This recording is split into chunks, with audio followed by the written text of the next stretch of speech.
Greetings and welcome to another one of these. So this is another kit as I've mentioned in the previous week's video, and it's one I'm really looking forward to. I've not built an Italeri kit since I was a teenager actually, so looking forward to this one. The Tornado IDS is an unusual subject for me. I would tend to opt for a Royal Air Force version.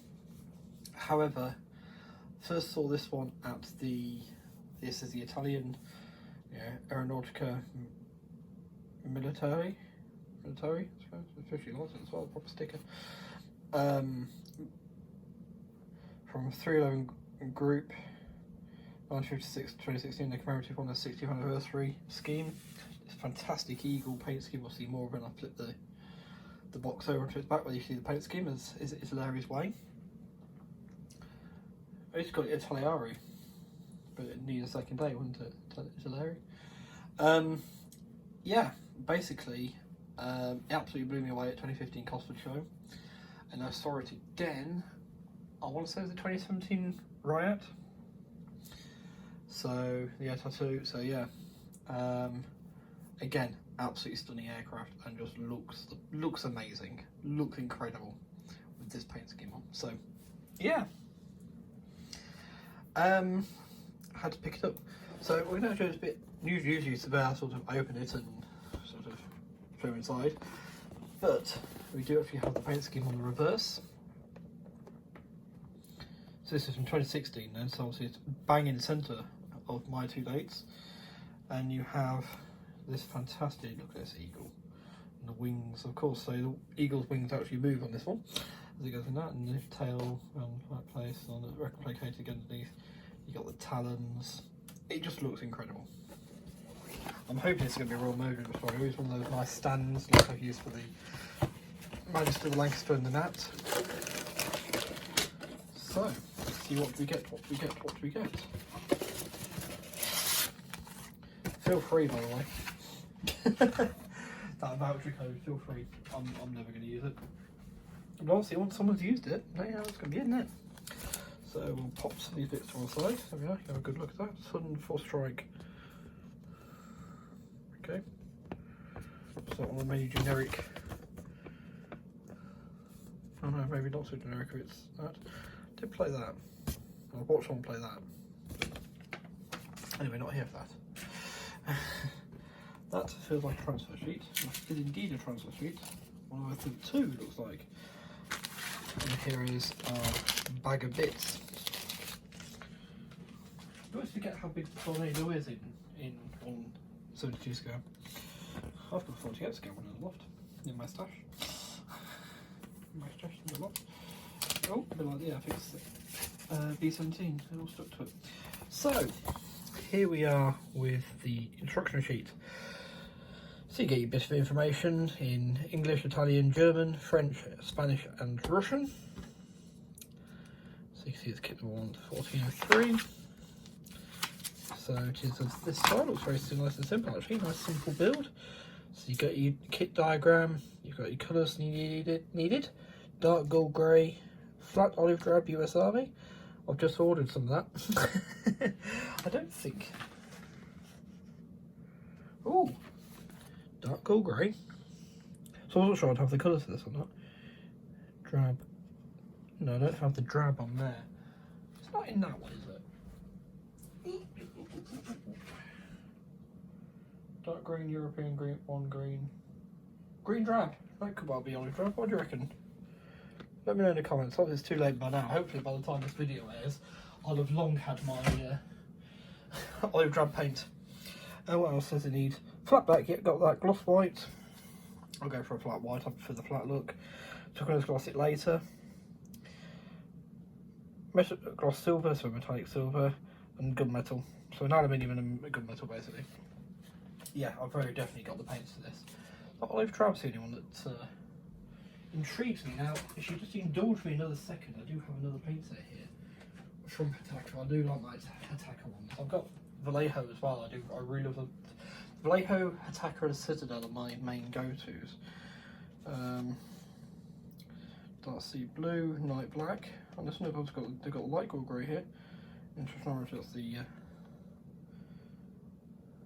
Vietnam War set there, but no, they're here too. Right, hold on with the look at, as I said, on with the review there, but so what is actually needed for B, so looking out for B, so it's a bit on the seat there. If that's literally the only place it's needed, we're doing pretty well, aren't we, really? It certainly looks that way looking ahead. So first off, you've got in the cockpit, putting it into the bottom half of the fuselage, really nice, because I think looking at the kit parts, the upper and the lower fuselage are in one piece. As you can see, here they are, so you get a nice big piece of the kit straight away. Bulkhead and stuff. You're going to see these, so big canopy, you might as well put them in. Now, really sad, no flight crew. So it's going to mean finding some. Who can I pinch? I'll have to have a look around, see if I've got any I can pinch out of another set that I might not want. I don't know who makes them. I'll have to have a look. Chris Becker's models actually got some from France 3D printed with the right equipment on them. So whether that person does the right ones for an Italian Tornado, who knows. Really cool, you can make the wings work if you want to, and of course I will have my best go, and the looks like tail as well, because it means you can pose it a little bit, which is cool. Sort of doing a pulling a manoeuvre like that, yeah, up or down. Fuselage attaching, very simple. Of course there's no weapons on this one, no external source, but it does actually give you them. They are there in the kit. There's the pylons, there's other weapons here. I'm gonna get this wrong. Are they Sparrows? The big ones that go under the Tornado? They've got a name, haven't they? They would like to think Sparrow, but I think that's the F4, that's the big ones under the F4s, isn't it, in Vietnam? My main first went to Phoenix, but I know it's the one with the F-14 for definite. It's the Phoenix missile. It's our equivalent to that, isn't it? It's the Tornado equivalent to that. But anyway, that's not important. So yeah, canopy on, intakes on, tail on, that classic knife edge tail there of the Tornado. And then you've got the air brakes, which you can pose out if you like, or you can put them down. Gear, can you pose it down? Might be something you have to look at more on the kit itself. Looks like you possibly could. Could you just do those doors closed rather than open? Yes. So yeah, I reckon you can do this door open too. So here we are. Reference mask for part 19A.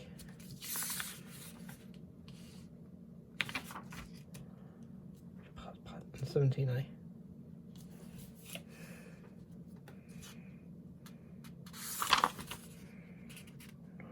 17A and 19A, it's the top of the wing. Ah, so you can, yeah, mask up the wing before putting it together. There, that's right, that's cool.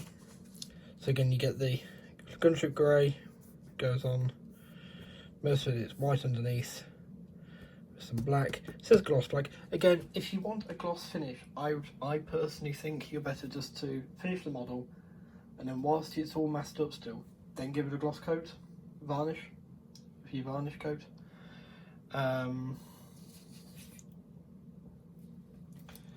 I asked on another channel once about why do you worry about using a gloss paint, because this person was written from it was a Seahawk build, and why are you using a gloss paint, or struggling so much to use a gloss paint when they put matte varnish on at the end?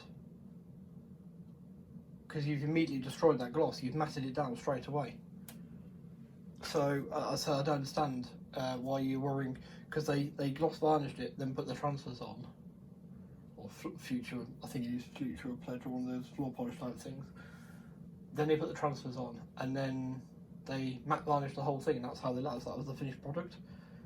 But yeah, they basically, that one basically boiled down to they were going out of their way a little bit to make a particular brand of paint look bad, which was a bit yeah, I need a bad taste in my mouth personally, but that's me. But so yeah, so I'll probably do it all matte, and then if I, at the end of putting all the transfers on, if I look at it and go, that would look better a bit glossy, then I will find a gloss varnish and do that. If I'm happy with it, I might just leave it. I mean, at the end of the day, it's what you're happy with as the builder. And then here, it's got the masks for the undersides as well. CS. Now, say I put it on one of those stands. I'm not sure how you display this, because I mean, if you do it wheels down, you're automatically going to hide all this, so it's displaying it in such a way where you can see almost a bit of the top and be able to see the underside just easily. I suppose with the angle that stand is putting in the Fuga at the minute, let's just grab the Fuga here. With the angle, if I put my finger on it to hold it, the angle the Fuga's at, you get in the underside and you get the top side quite easily. So maybe, just maybe, that would be fine. It does mean though, our stand is going to be coming in somewhere in the one with all this detail. So it might be best to put it here.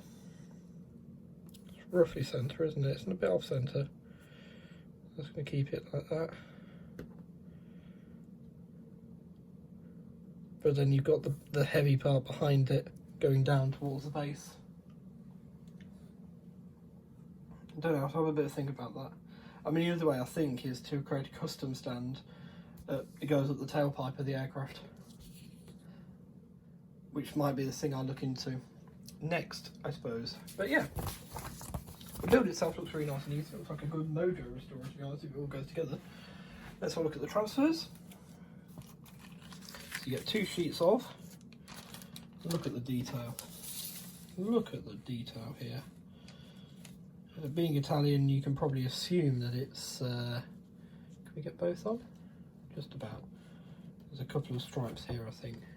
I think are the test pieces. They're not numbered, so we'll leave the stripes are off, but we can get the rest of it pretty much on. Because that's sort of the edge there. But yeah. So you got that gorgeous tail. There's the eagle. Yeah, this is going to look absolutely splendid, isn't it, when it's done? Look at that. The quality of this is incredible. Really thin, super. I can barely feel it. Not trying to blow things up and make, oh my god, this is the best thing ever. But I'm just giving you my honest what I'm seeing here. So if nothing else, if you don't like the kit, it's probably worth grabbing for these alone. So yeah. Put those together properly again, how they were, and I'll grab the actual kit itself and we can have a look at that. Excuse me 1 minute, so you two blew your nose out. that's why the fadeaways I sneeze.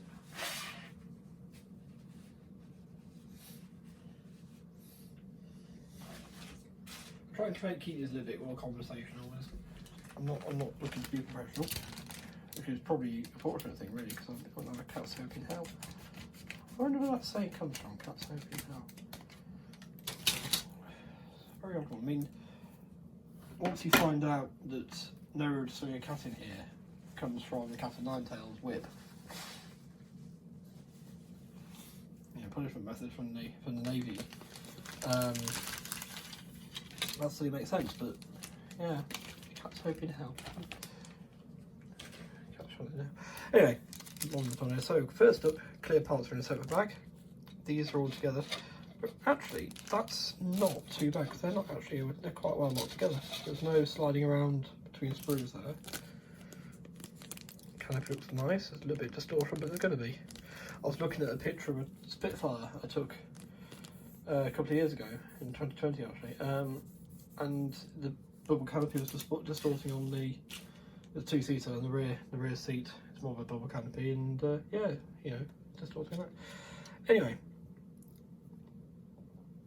Here's the top of the aircraft. It's in engraved panel lines. no rivets to count, glad to say. There's the tailplane, various fuel tanks and weapons and stuff that we won't be using, so they can become useful. They can come in useful for another project. There's that classic tail in 2 halves. So you got 1/2 of it on here. There's the cockpit floor, the intakes, looking very splendid, and just moulded in this black plastic. Feels very sturdy, which is the last Italeri kit I built was actually a Mistal. You know the what? It wasn't the 109. It wasn't the one that went into action. It was the test with the 109 and the Young's 88, but it had the warhead on it. The 109, I was putting the fuselage together and pressed it like that, just as you would, you know, sort of pushing the 2 bits together gently, and it just collapsed. The plastic was so bad, it was actually worse than the FX plastic of recent. Yeah, more weapons. This is really going to bother me what these are. Oh, these are different to those 2. Is this fire? That's not fire flash, is it? Or sky flash? Is that sky flash? Someone tell me. I'm sure. I could look it up, but yeah, in this version, it's not really that pertinent because this tornado carries no weapons. It's a display aircraft. So there's the wings. Again, some nice details from the capsule light for you. And the underside. Now let's have a look. Yeah, I think there's the doors. I think we could easily close that up. If nothing else, just build it up a bit. And now I've got some plastic card and stuff. Build it up, and then the doors just rest on top, push until they're flush with the aircraft. You know, glued in place, job done in it. See, I think our stand probably wants to go around here somewhere, but I know that's on top of some detail, so we'll have to potentially lose a little bit of transfer work. But the most important part to me is the eagle and everything and all that stuff on the tail. Then that won't be touched. It's just on the writing here, which is replicated elsewhere on the aircraft. So, well, the information's repeated in different styles on the aircraft, so it's not just, yeah, quite a large aeroplane. Yes, just for scale, in case you are new to the hobby. Here is a Spitfire and the Hawk I did for the Your First kit.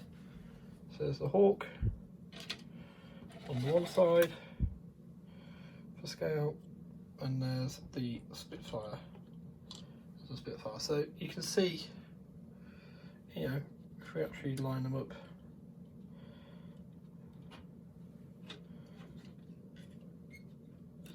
semi where they should be, you see that the size difference is there a bit. So a nice step up from either one really to something larger if you're fresh. Yeah, I think it's good. I think it looks good. I'm encouraged. I mean, give you'll know before I do now if I actually built the B-17 on this first. But yes, no doubt I will be building both at some point. But yes, let's have a look. Let's have a quick look. How's that?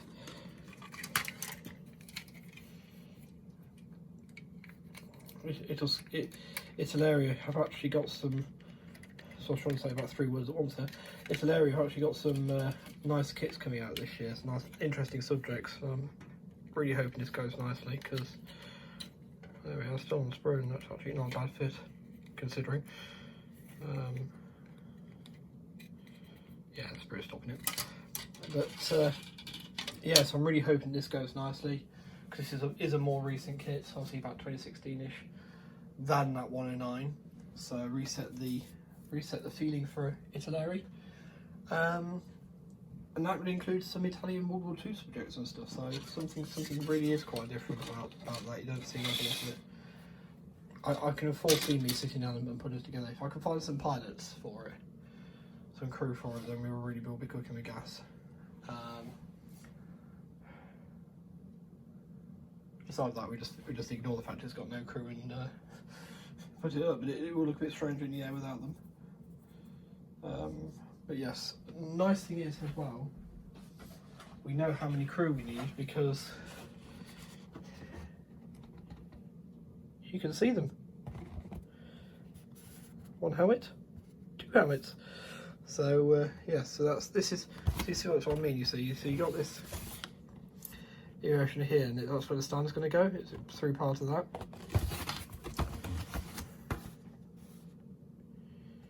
You know, it is repeated elsewhere on the aircraft, I think. Yeah, it is. It's the same information is repeated elsewhere. So yes. Anyway, thanks for watching. I hope this has been of use. As always, it's certainly been of use to me, because again, I've worked out how I'm going to do it. Is there a date for this? Bologna, 2017. So this is literally from the year I saw the actual tornado for the last time. Don't know if I'll see it again. Hopefully I will. It'd be nice to see this one again if it's still around. Hopefully it gets preserved in this state at the Italian Museum, Air Museum, which I must make a trip to, because they have a aircraft in the Order of St John colours, the 300 transport aircraft, which is technically like one of the only times the Maltese Air Force has had an aircraft, but they've got one on display because of that, so that's really cool. So yes, anyway, take care, be well, stay safe, and I'll see you in the next one. Bye!